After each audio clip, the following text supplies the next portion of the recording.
let's have a look at the story out of Doha today. Chewie, we're going to have a debate around how many countries Israel has bombed this year. I mean, this in and of itself is a shocking story. If there was a person or people in New Zealand that Australia needed to get to extradite, to get out, to get access to, so they just sent some missiles into a neighbourhood in, West Auckland. I mean, I know the tensions are slightly different and the thing, but the nuts and bolts of it is sending missiles into a sovereign country who is an ally of America. And America seems to be not that worried about it. There we go. And a deadly Israeli airstrike in key American ally Qatar has sent shockwaves through the Middle East and torpedoed hopes. Largest US, I think it's army base, is in Qatar. Air base. Qatar, whichever way. Air base, there you go. For peace in occupied Gaza. Israel says it was targeting Hamas leaders in Doha, where talks on a US proposal for a Gaza ceasefire have been taking place. Hamas says no senior leaders were among the 6 killed. The US now under intense fire itself for what it knew and how it warned Qatar about Israel's attack. US correspondent Logan Church reports. Terror in the centre of Qatar's capital. This residential building struck by Israeli warplanes trying to take out Hamas leadership. Can we just say this is an act of war? Country A bombing country B for whatever reason is an act of, is it not? How can this not be an act of war? I think you're wrong there, because if it was a true act of war, it had consequences, and Israel wouldn't do it. I think the term for this is frowned upon. Oh, so what if Canada wanted to get those maple syrup thieves from America? And so what they did was they sent some of their albatrosses into Chicago to bomb a buildings, just to be frowned upon. You know what I mean? I know I'm being silly, but it is country A bombing a sovereign city, sovereign country. Well, no permission, no backing, no reason. Maybe there is a difference. If you blew up a building with a backpack or a car bomb, that's terrorism, obviously, right? It's just not cricket. But if you do it with a US supplied warplane and a US supplied laser guided bomb, that's fine. That's what's the word? Diplomacy. Yeah. Clearly this building in a completely unrelated country posed an existential threat and was being anti-Semitic. So it clearly had to be removed. All right. The same terrorists who planned, launched, and celebrated the horrific massacres of October 7th. Israel claimed its strikes were successful. Hamas says it wasn't. What's certain is this is a dramatic escalation in Israel's multi-front war in the Middle East. Qatar is a close ally of America and home to the biggest US airbase in the region. The Gulf state has been at the center of efforts to get Israel and Hamas to agree to a ceasefire. The Israeli attack that took place today on Qatari soil, we cannot call it anything other than state terrorism. Netanyahu himself declared that he would reshape the Middle East.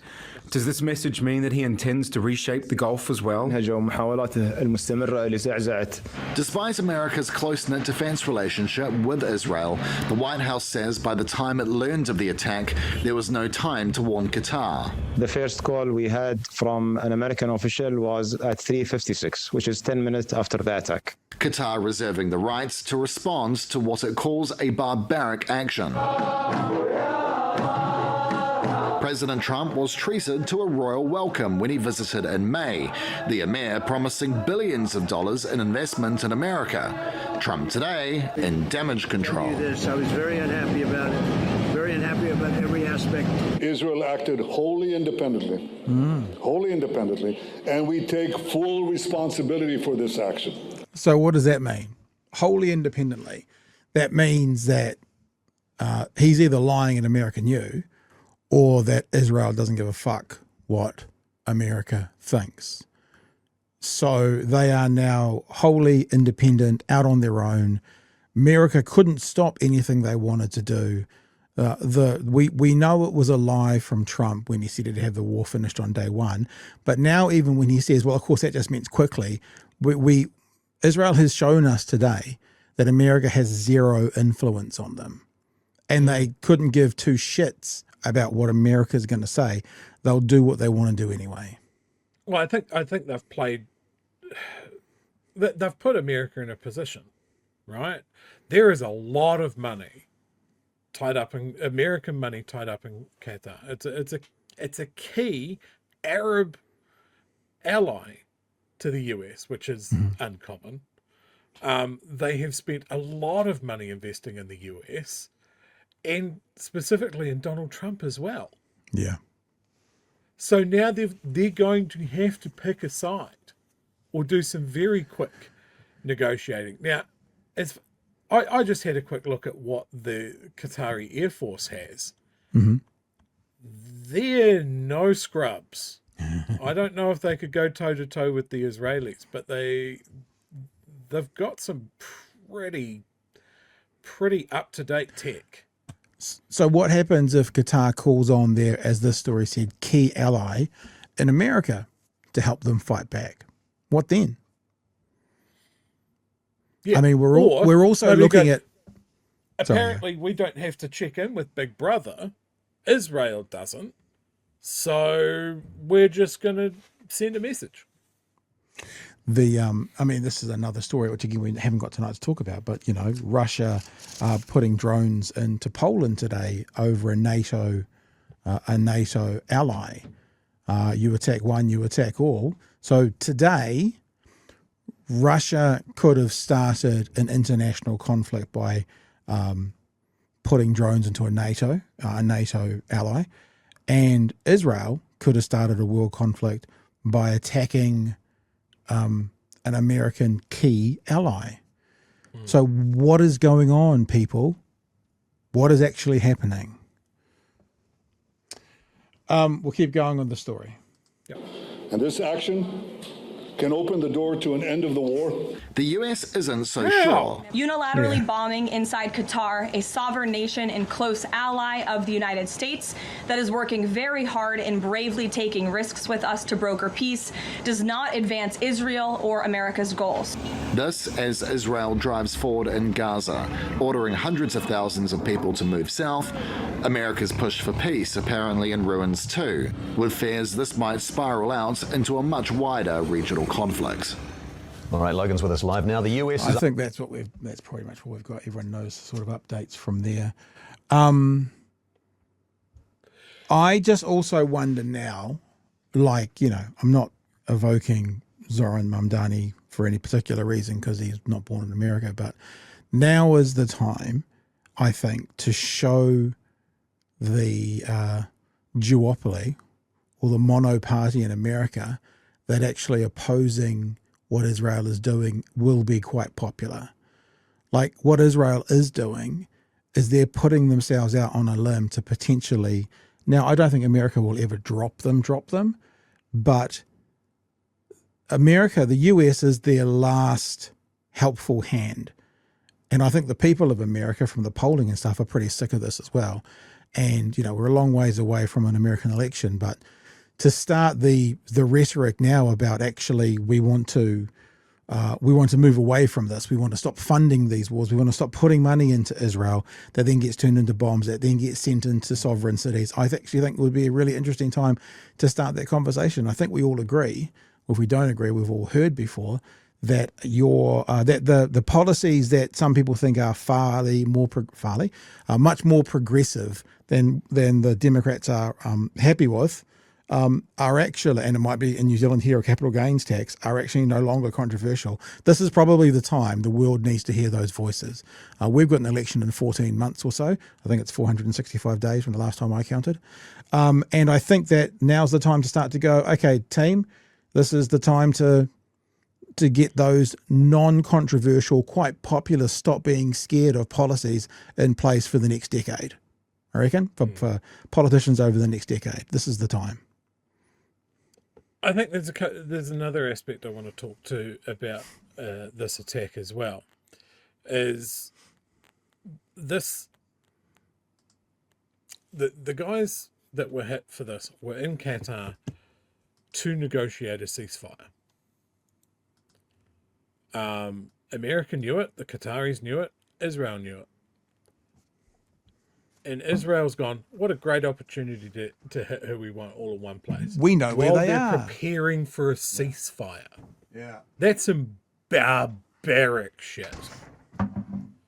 At every stage, when they're close to negotiating a ceasefire, somebody gets assassinated. When the Israelis hit Iran, one of the people that they hit was the person responsible for negotiating around Iran's nuclear program. And they were reportedly very close to a deal with the Americans to put their nuclear program on pause again. Yeah. The other day, when the Israelis assassinated a prime minister, that was around a peace negotiation as well. So at what point do we sort of go, well, maybe this country that's supposed to be a beacon of democracy and the most stable country in the region really isn't, and is in fact the biggest destabilizing factor in that region since ISIS. Yeah. I mean, what you're spelling out in a much clearer way is what we've been saying for a while, which is there's only really one person or maybe a group of people who don't want peace in the Middle East, and the person sitting at the top of that list is Benjamin Netanyahu, so he doesn't end up being tried as a war criminal. So yeah, and we've heard many times before, just give back the hostages. On day 2, the hostages were offered back for some of the prisoners of war that Israel has in their prison, including I think it's 90 children who are Palestinians, and the Israelis turned it down. So at every time it seems to go, what you're saying, Chewie, is we're getting towards peace talks or we're making an offer for peace. It's Israel that go, no, not going to happen. Don't want to. And so now Occam's razor is the fewest number of the fewest number of jumps to get to an outcome, whatever the right word is. Fewest a number of assumptions to get to a correct outcome. So if we were going to go through Occam's razor and go, why is it always Israel that, pardon the pun, but blows up the peace talks? Because they don't want peace? Because isn't that the logical place we come to? And then the question is why? Yeah. So have we actually worked out how many countries they've hit? Well, I think they said 8 today, 8 countries. I went looking for that and I found 6, and you said you thought it was 7. I thought it was 7. So just think about a country, any country. Let's take the emotion away from Israel. Any country bombing, let's call it 7 because that's a mix between 6 and 8. 7 sovereign states. Maybe that's including Gaza. So technically, you probably couldn't include that as a sovereign state. So let's say 6 sovereign states sending missiles into it. I'm getting 7. Is that where you're getting 7? Palestine, Lebanon, Syria, Iran, Yemen,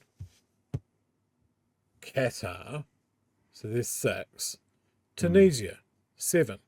Because they've hit the Greta Thunberg's flotilla in Tunisian waters twice in the past 2 days. So if it's more than 5 and less than 10, any country anywhere in the world that sent missiles, bombs, warships, whatever it was, into between 5 and 10 countries in the space of, what month are we in? 9. So in the space of 9 months. And they get to play their get out of jail free card again and again and again and again and again and again and again and again. When does it stop? How does it stop? Yeah, I'm baffled, mate. And remember, if you say that's not an okay thing to do, anti-Semitic. Let me just get the Uno Reverso anti-Semitic card and pull it out, and isn't that the long? And then media backs down. And then media backs down. Anti-Semitic. Uno Reverso. Yeah, that's, yeah. I mean, this is the thing. I was talking with a colleague about this, and just it's what we've talked about in the protest movement of like at this stage you'd have to be really careful about why people are there. You know, do you see that we're talking about the state of Israel, the Netanyahu administration being the bad guys here, or are you here because you don't like Jews? You know, and I think this has really eroded away a lot of the protection Israel has had from criticism. I haven't seen a movement like this against what Israel's been doing this for decades and has been able to get away with it with not a lot of pushback from the global community and the public. It's just slid past everybody. Certainly not in my lifetime do I remember anything like this. But I think this has washed away a lot of the protection that Israel has enjoyed as the world's guilt at allowing the Holocaust to happen. And it's just, I guess, cruelly ironic that it's taken another genocide for that to happen. Little tangent, but on the same theme. I'll show you something, that Uno Reverso card that I was talking about. The Holocaust Museum in Los Angeles put out information like a post. Oh yeah. And the post said, "Never again" can't only mean never again for Jews. I think we can all agree with that. I think we can all agree with that. The Holocaust Museum got an Uno Reverso played on them.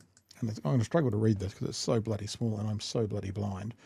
Not long after that, they said, here we go, I'm moving across here. Holocaust Museum Los Angeles, the first survivor-funded and oldest Holocaust museum in the country, is committed to its core mission to educate, commemorate, and inspire. We recently posted an item on social media that was part of a pre-planned social media campaign intended to promote inclusivity and community that was easily open to misinterpretation, Chewie. It doesn't say Chewie in the post. I didn't do it straight to you.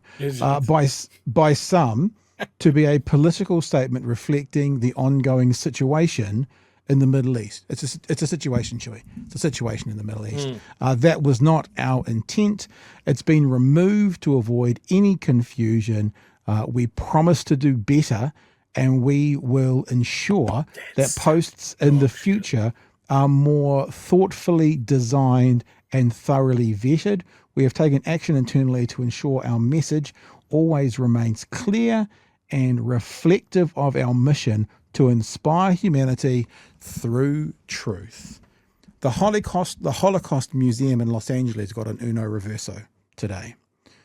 The Holocaust Museum. And then they capitulated, which is what you see happening in the media. How do you, if the Holocaust Museum gets an Uno Reverso, what hope is there for any of us to be able to have this conversation openly and honestly without getting Uno Reverso'd to us as well? I mean, I don't care if people Uno Reverso us, but it does stop conversation. You know, you get labeled that, and then others will avoid the conversation. Personally, I couldn't give a crap because I know, we know, you know, Chewie knows, we're not. But once the label comes, the conversation becomes 1% harder, and then 1% harder, and then 1% harder. So, yeah, if the Holocaust Museum is getting Uno Reverso'd, you're anti-Semitic. What hope is there for any of us?